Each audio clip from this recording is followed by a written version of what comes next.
Sila tekan butang subscribe dan butang loceng. Cuma lebih dia masuk universiti lama 10 tahun. Lebih dia lah batunya. Bak lain masa sama je. Ali UMNO dulu UMNO. Menteri sama menteri.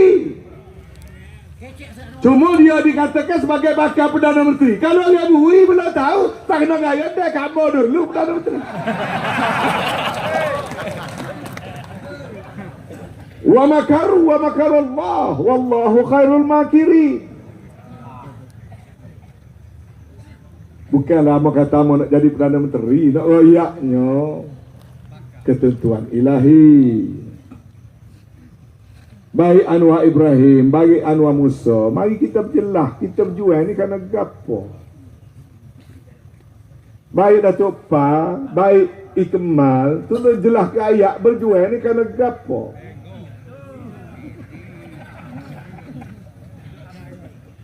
Kita berjuang ni kerana soal nak menyelamat diri kita je kau.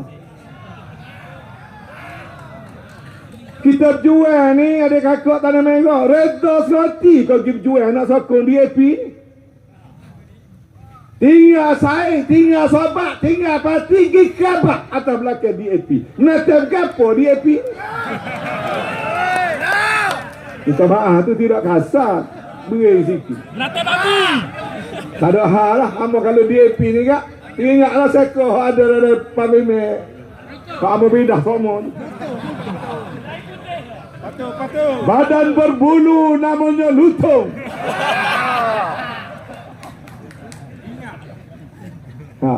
Ingat patut.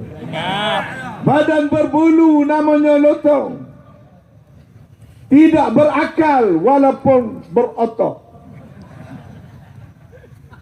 Tak malu kamu wahai jelutung, nampak cerdik tapi tak bijak.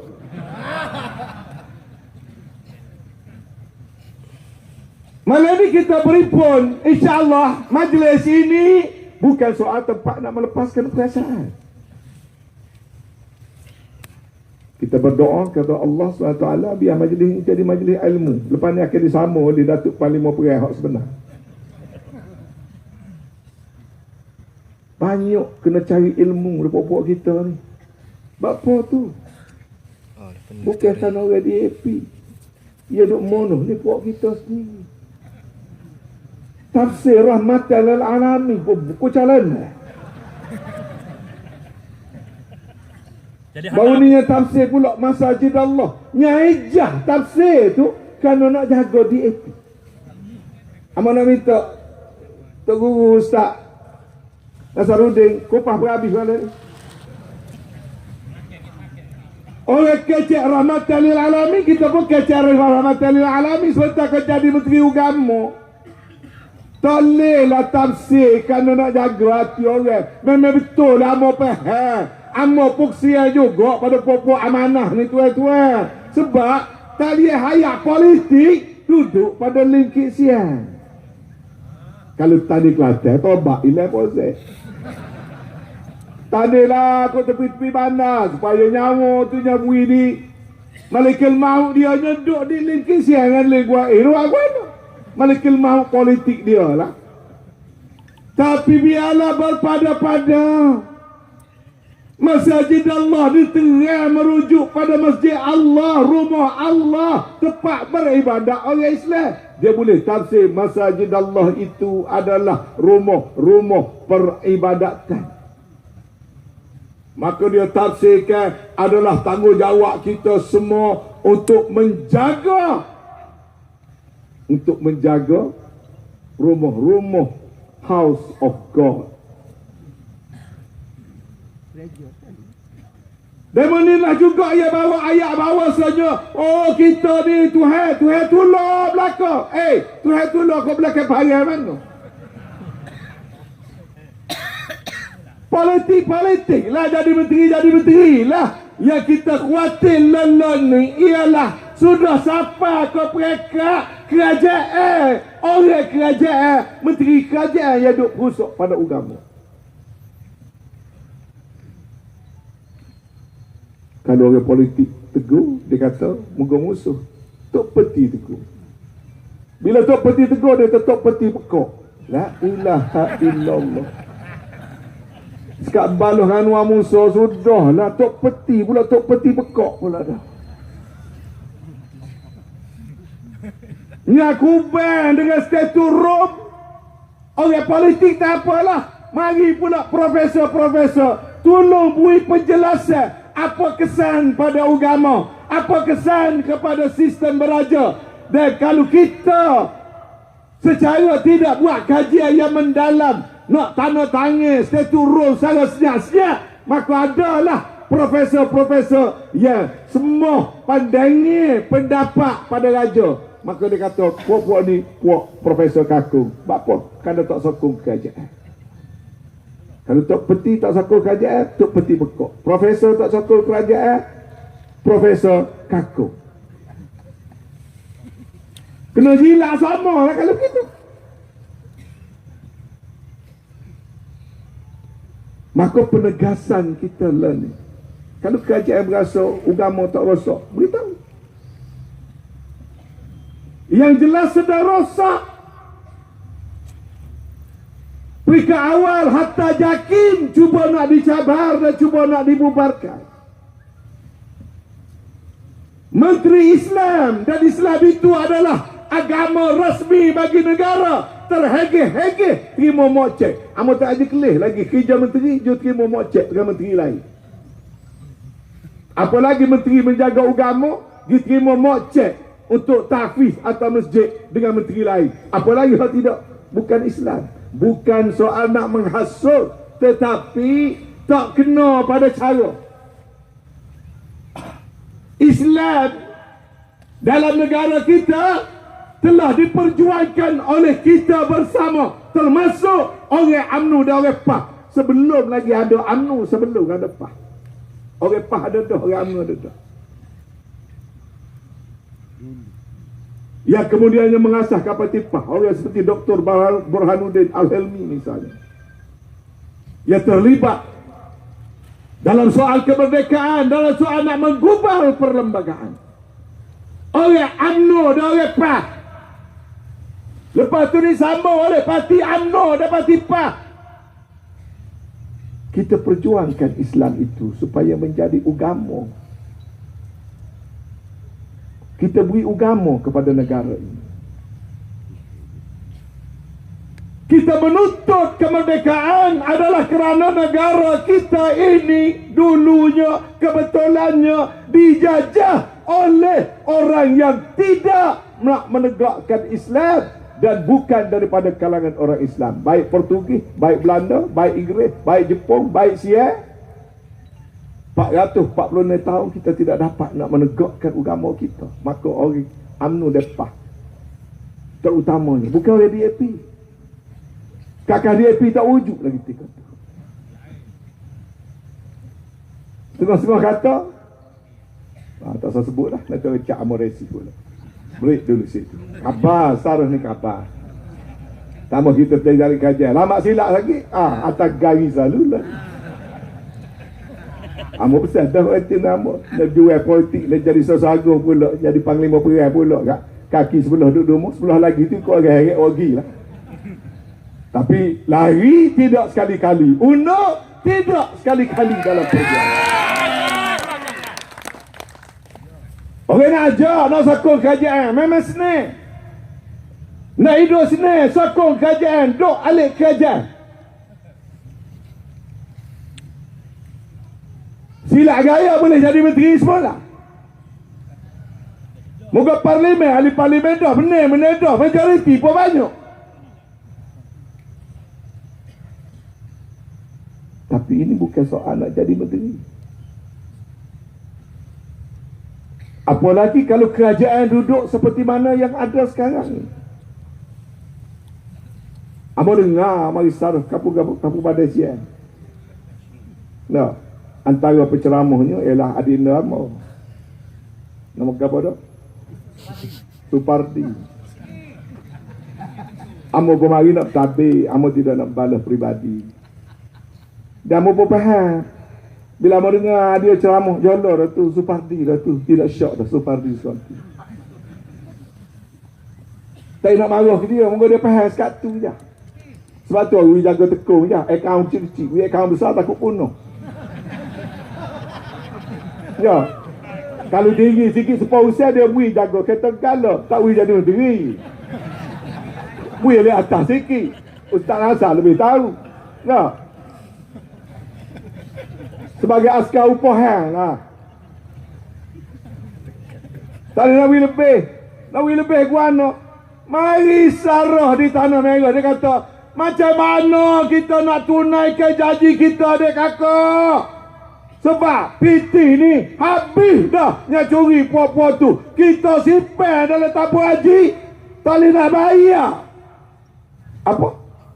Hibah. Dividen hibah si panel ni. Sebab PT habis dah kena curi. Hei, kalau PT tabung haji kena curi, jujuk egak muak dalam lori, pergi Sumajir pun habis.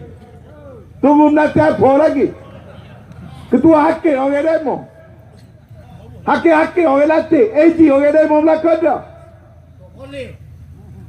Dulu tak apa, Sarah saja curi berapa bilion.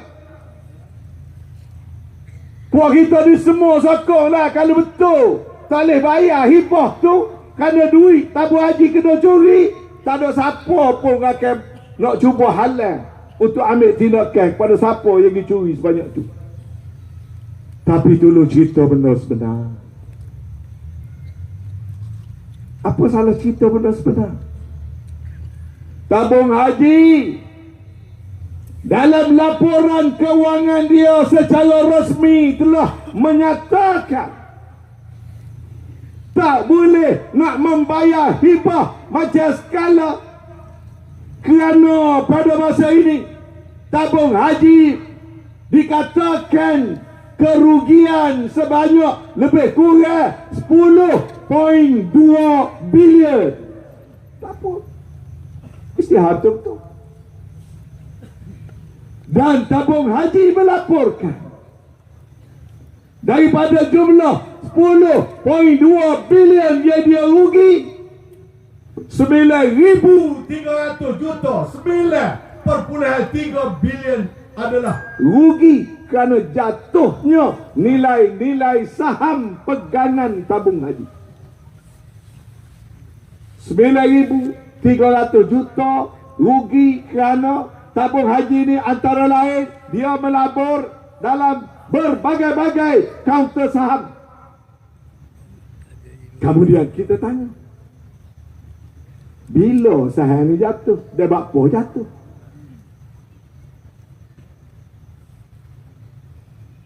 Ada orang ambil rekod ni, tolong hantar ke Supan.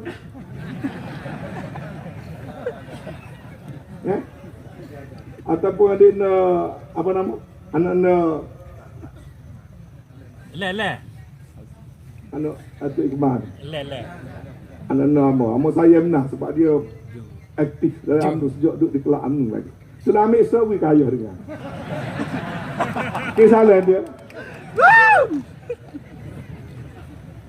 9.3 bilion. Penyata rasmi rugi kerana saham-saham yang dipegang oleh tabung haji. Dan rekod jelas menyatakan bukan saja tabung haji tetapi juga lembaga tabung angkatan tentera, juga khazanah nasional dan banyak sekali, semua sekali mengalami kerugian kerana lepas bertukar kerajaan, naik kerajaan Pakatan Harapan, habis pasaran saham Malaysia penuh ranah, jatuh berdegung-degung sehingga hari ini hanya pasaran saham Malaysia saja di seluruh negara Asia ni hak jatuh rugi, orang lain untung belaka, Malaysia saja jatuh rugi. Tuan-tuan sekalian, bagus tahu. Setahun bila? Setahun pun duduk lagi.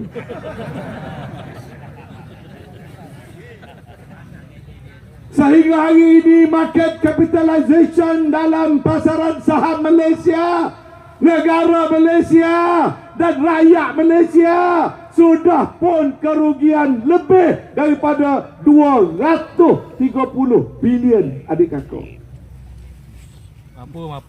Market capitalization daripada 1.9 trilion. Hari ini nilainya tinggal kurang daripada 1,8 1,7 trilion. 200 bilion susut, dan semua mengalami kerugian. Bukan saja tabung haji, khazanah nasional, TM Telekom Malaysia, molek-molek dia taja bola Super League, lari macam Amerika. Nak taja orang apa pun tak ada. Kelantan tu satu hal lah. Hak taja sekat-sekat kecil ni kau hal lari. Pada Amak Bibi pun pergi nak mari mana. Sebab ekonomi keseluruhannya sedang merudum. Sebelum Pakatan Harapan mengambil alih, Bank Dunia mengaku, Bank Negara mengaku ekonomi Malaysia sedang berkembang pada tahap 5.8% KDNK growth. Lepas saja Pakatan Harapan ambil alih tahun lalu, pertumbuhan ekonomi negara jatuh daripada 5.8% kepada hanya 4.7%. Dan tahun ini Bank Negara melabarkan akan jatuh lagi kepada hanya kira-kira 4.3%. Angkara dasar dan juga cara pentadbiran Kerajaan Pakatan Harapan. Itu baru soal KDNK. Hutang negara, tajuk yang paling kuat sekali Pakatan Harapan hayo sebelum pilihan raya lepas.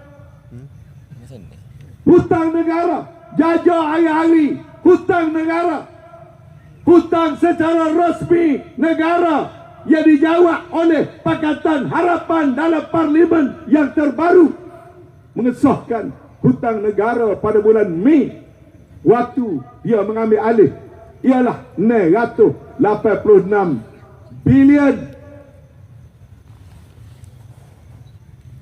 Dengan bunyi bisa patut hutang negara jadi kau sikit. Lacak tabung, pakai kotek derma tabung dengan tok peti perleh pun cocok bubuh dalam tabung.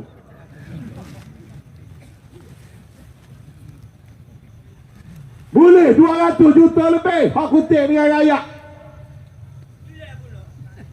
Lepas tu baca-baca cara lah buat.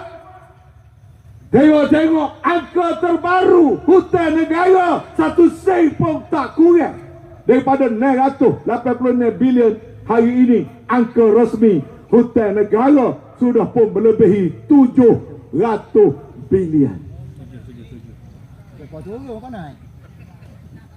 746 bilion hutang negara sedang makin naik, tidak turun sikit pun di bawah Kerajaan Pakatan Harapan. Kalau buat hal lain tak apalah, sekurang-kurangnya turun hutang negara sebab dah kutip dah dengan rakyat. Hak ni yang kita nak orang tanah merah tahu ni, biar khabar weh. Jangan fikir soal awah kemar bulan puasa je. Ya, wiwah kemar ambil lah.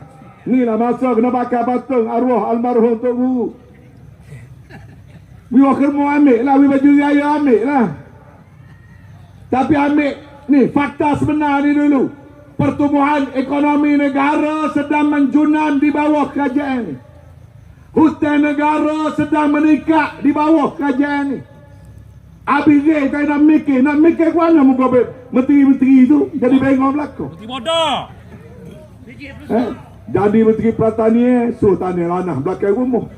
Jadi menteri jaga sawit suruh tebal sawit tanah buluh. Ya. Bengong keluar pi.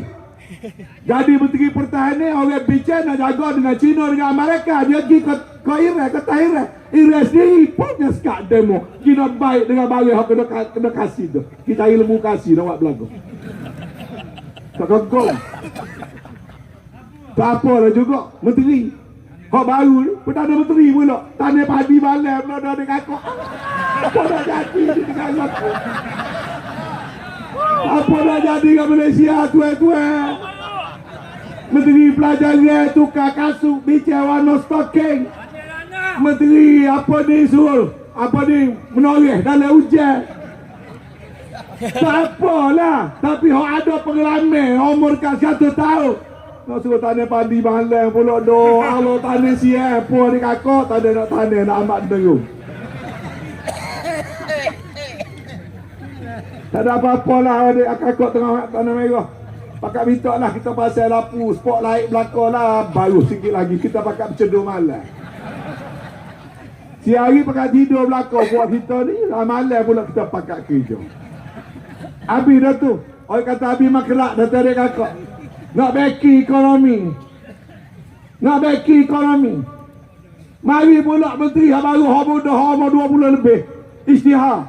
Satu jawatan kuasa khas diperusikan oleh Perdana Menteri telah pun dibentuk untuk mewujudkan 1 juta peluang pekerjaan untuk tempoh 10 tahun akan datang.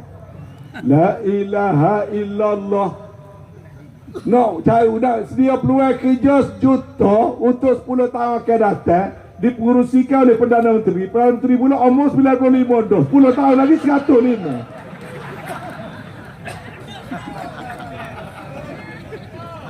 Tak tahu dia kakak fikir sendiri apa je rakyat ni rakyat sebenar.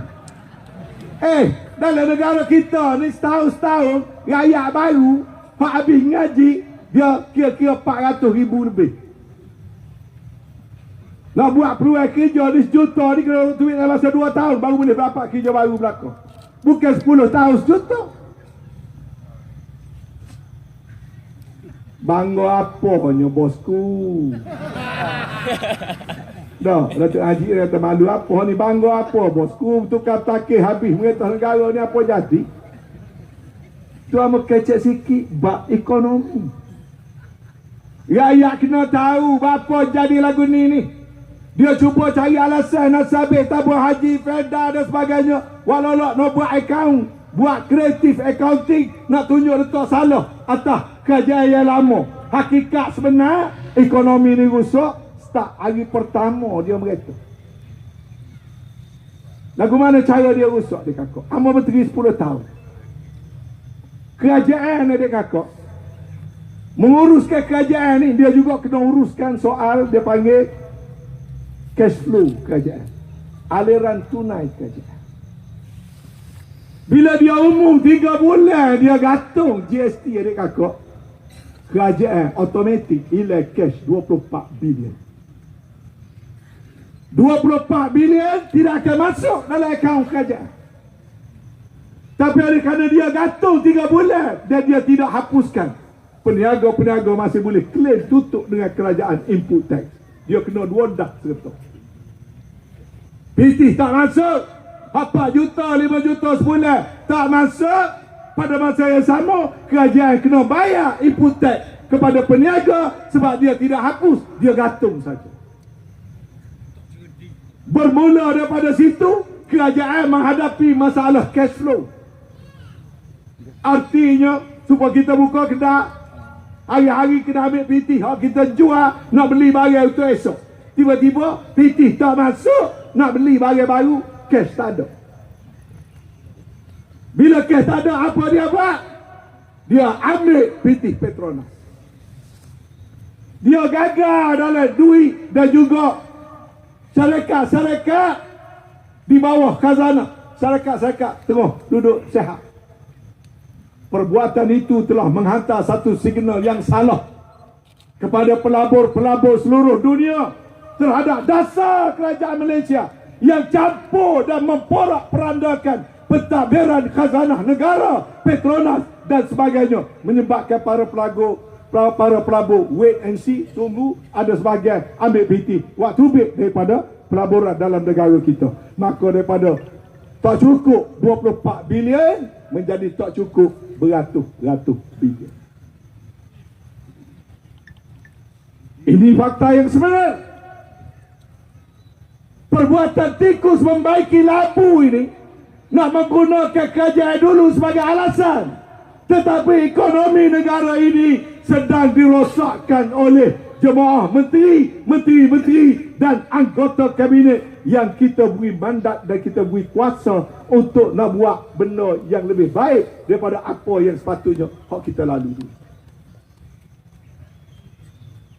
Soal ekonomi sikit. Belum lagi yang nak sebut. Soal terbaru, Rome Statute. Bapa PAH dengan UMNO menentang sangat. Kenapa kita menentang ISA? Kenapa kita menentang Rome Statute? Orang apa tak tahu apa pun apa kau benar Rome Statute ni. Tahun ni lah baru 6, nanti apa di Rome Statute. Tuan-tuan, kita di negara berdaulat.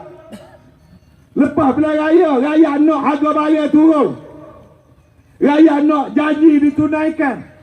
Kita nak tanya pada kerajaan, mana yang sibuk berapa pula lagi buat benda hak rakyat tak tahu, rakyat pun tak minta. Siapa bersungguh saing Statute Rome sebelum diberikan taklimat dengan jelas kepada orang yang terlibat akibat daripada kalau kita saing Statute Rome. Bukan soal betul salah, tapi soal cara. Hari ni berapa pula nak ayak Malaysia ni perlu saing Statute Rome. Okey, kalau itu pendapatnya, tetapi cara nak buat juga kena dia kakak. Sebab kita ni negara ada undang-undang, ada perlembagaan. Dalam undang-undang kita, dalam perlembagaan kita, kalau benda tu menyentuh raja, maka wajib kena sembah dulu kepada majlis raja-raja. Soal jejak raja atau tidak, nombor 2, raja-raja kena dengar dulu. Dan kita kena faham, jangan kata raja tidak ada hak. Dalam perlembagaan negara jelas tercatat yang di Pertuan Agong berhak minta dengan kerajaan apa saja benda yang berkaitan dengan hal ehwal pentadbiran kerajaan. Agong ada kuasa, ada hak untuk minta sekurang-kurangnya untuk dia tahu apakah benda yang dilakukan oleh kerajaan. Itu ada dalam perlembagaan. Kalau benda menyentuh hal raja-raja, bukan setakat Agong, tetapi juga majlis raja-raja Melayu. Amun nak oyak sekali lagi mana ni? Amun telah ulang ni. Amun telah sebut dalam ceramah Ahmad Rantau. Tak ada siapa pun menafikan. Sebab kerajaan susu, maka amun buka. Kerana kerajaan tak oyak benda sebenar. Kerajaan cuba beri gambaran seolah-olah Agong dan raja-raja di bodoh belakang. Tuan-tuan, raja-raja zaman lain ni, semuanya raja-raja berkelulusan, PhD pun ada.